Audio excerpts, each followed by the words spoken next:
Continuando. Agora Lacan. Outro sim, o autor citado, ou seja, Glover, não se ilude quanto à oportunidade oferecida pelo Congresso Plenário ao qual se dirige para reduzir as discordâncias. O Congresso Plenário é aquele de Londres, que vocês viram que está publicado até, né? No International Journal. Ao qual se dirige para reduzir as discordâncias. Quer dizer, ele vai lá para tentar reduzir as discordâncias, porque nada combina com nada. Cada autor fala o que quer. Só 6 coisas estão em acordo, tem uma cisão dentro da IPA, e ele vai ao Congresso para ver se ele dá um jeitinho. E isso na ausência de qualquer crítica à suposição estudada, entre aspas, Glover aqui, a suposição estudada e cuidadosamente mantida de que aqueles que têm a função de participar de tal formulação compartilhariam, ainda que grosseiramente, as mesmas opiniões. Falariam a mesma linguagem técnica, seguiriam sistemas idênticos de diagnóstico, a gnose que vai acompanhando, né? Ao longo de prognóstico, o que vai fazer depois, e seleção de casos. E praticariam, ainda que de maneira aproximativa, os mesmos métodos técnicos. Agora ele vem em itálico e diz: nenhuma dessas pretensões resistiria a um exame mais rigoroso. Isto o próprio Glover continuando a falar. Os grifos são do Glover, então, no International Journal of Psychoanalysis, na página 96. Porque vocês lembram que o artigo gasta um volume. Agora Lacan vem embora. Como seriam necessárias 10 páginas dessa enciclopédia para a simples bibliografia dos artigos e obras em que as autoridades menos contestadas confirmam tal declaração, que um monte de gente escreveu, então ia gastar pelo menos 10 páginas só de bibliografia, o fulano, ciclano, beltrano, todo mundo escreveu. Parece afastado qualquer recurso ao senso comum dos filósofos para encontrar algum parâmetro na questão das variantes do tratamento analítico.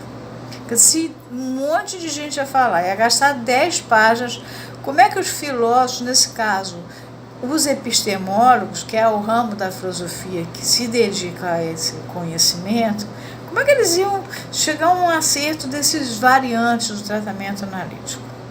A manutenção das normas cai cada vez mais na órbita dos interesses do grupo, como se constata nos Estados Unidos, onde esse grupo representa uma potência. Nos Estados Unidos eles estão muito ricos, muito poderosos nos anos 50.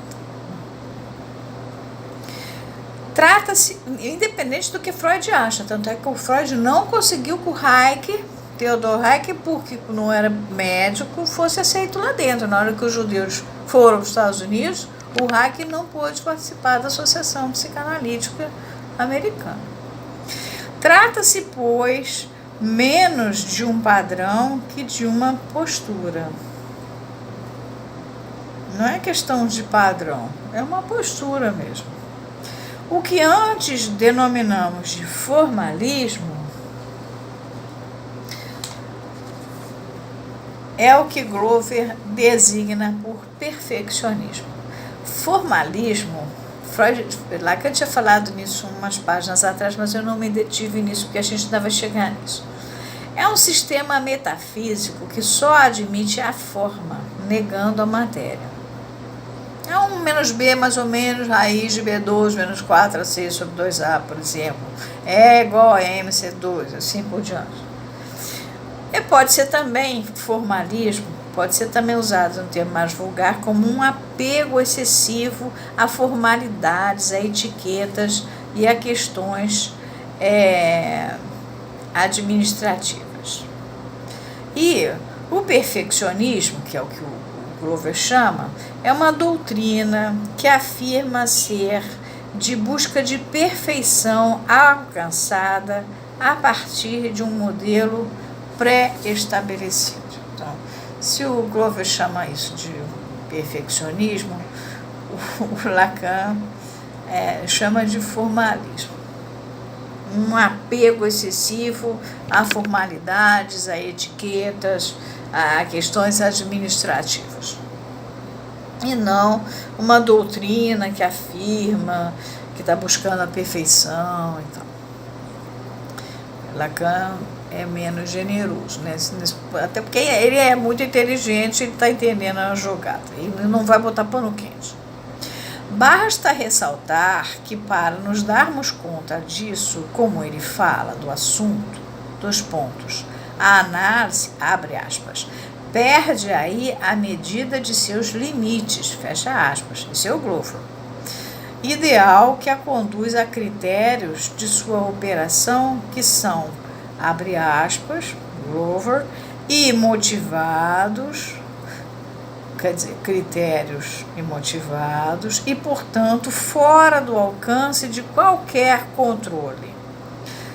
Ou então há uma mystique. Ele usa a palavra mystique em francês. A palavra está em francês, Lacan diz aqui. Uma mística, né? Que desafia o exame e se furta a qualquer discussão sensata. Isso também está no International Journal of Psychoanalysis, de 1954, no número 12, página 96. Tudo texto do Glover. Vocês reparam que ele está bem irritado. Essa mistificação é efetivamente esse o termo técnico para designar qualquer processo que torne oculta para o sujeito a origem dos efeitos da sua própria ação. Essa frase aí já é do Lacan. É ainda mais impressionante na medida em que a análise guarda uma popularidade que se alicerça em sua duração, simplesmente por ser tida numa opinião bastante ampla, como cumprindo seu lugar putativo. O que se supõe ser o que não é, uma coisa ilegítima, uma coisa que é concedida de maneira falsa. A análise para o Lacan é isso, porque como é que vira analista, não sabe nada, não teoriza nada, não fez análise nenhuma, está todo mundo nos Estados Unidos e tome de entrar americano, eles foram para lá e botam um monte de americano, que voltou tudo o que era antes. Para tanto, basta que nos círculos das ciências humanas se esteja a esperar isso dela, a lhe atribuir a garantia disso. Daí resultam problemas que se tornam de interesse público num país como a América, onde a quantidade de analistas confere à qualidade do grupo a importância de um fator sociológico engrenado no coletivo. Lacan vai falar disso mais tarde. Ele detesta o American Way of Life, aquela mania de tampar o vazio com o consumo. Não tem vazio, a gente consome e é feliz. E na psicanálise a gente tem a dimensão do trágico, não tem esse papo de felicidade. Então, nos Estados Unidos, quando a psicanálise vai para os Estados Unidos, ela sofre uma nova distorção. E aí ela é um negócio que precisa ser feliz. E eu, na rede, infelizmente, tenho uns amiguinhos meus que eles são os propagadores da felicidade. Você vai fazer análise, você vai ser feliz. E eles acreditam nessa hipótese. Eu não vou me meter com isso. Bom, daí resultam problemas que se tornam de interesse público, já falei isso da América, né? Que o meio considere necessária a coerência entre técnica e teoria, no entanto, nem por isso é mais tranquilizador. Porque eles dão um jeitinho de dar tudo certo. Somente uma apreensão global das divergências que saiba chegar à sincronia, síncronos, que acontece ao mesmo tempo, pode atingir a causa de sua discórdia. Só se a gente juntasse aquilo tudo é que a gente chega na causa da discórdia. Quando se procura empreendê-la, tem-se a ideia de um fenômeno maciço de passividade, até de inércia subjetiva. Ninguém quer saber de nada, cujos efeitos parecem aumentar com a ampliação do movimento. Qual movimento? O movimento psicanalítico. Pelo menos isso é o que sugere a dispersão que se constata, tanto na coordenação dos conceitos, quanto em sua compreensão. Tanto na coordenação dos conceitos, quanto em sua compreensão. Nem coordena direito, nem entende coisa nenhuma. Bons trabalhos esforçam-se por revigorá-los e parecem seguir o incisivo rumo de discutir suas antinomias, quer dizer, suas contradições entre duas leis de dois princípios, mas apenas para recair em sincretismos.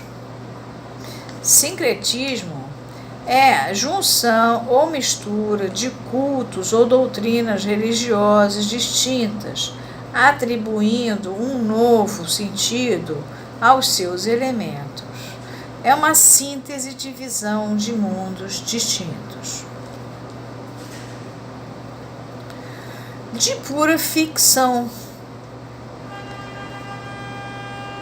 que não excluem a indiferença para com a falsa aparência. Há quem chegue a se regozijar pelo fato de a fragilidade da invenção não haver permitido deteriorações mais numerosas dos conceitos fundamentais, que continuam a ser aqueles que devemos a Freud. Sua resistência a tantos esforços para adulterá-los torna-se a prova, a contrário, de sua coerência. Então, ainda tem isso. Né? O cara fala, não, mas olha só, prestando bem, os conceitos freudianos estão mantidos. Só que o que eles estão fazendo na clínica é algo inominável.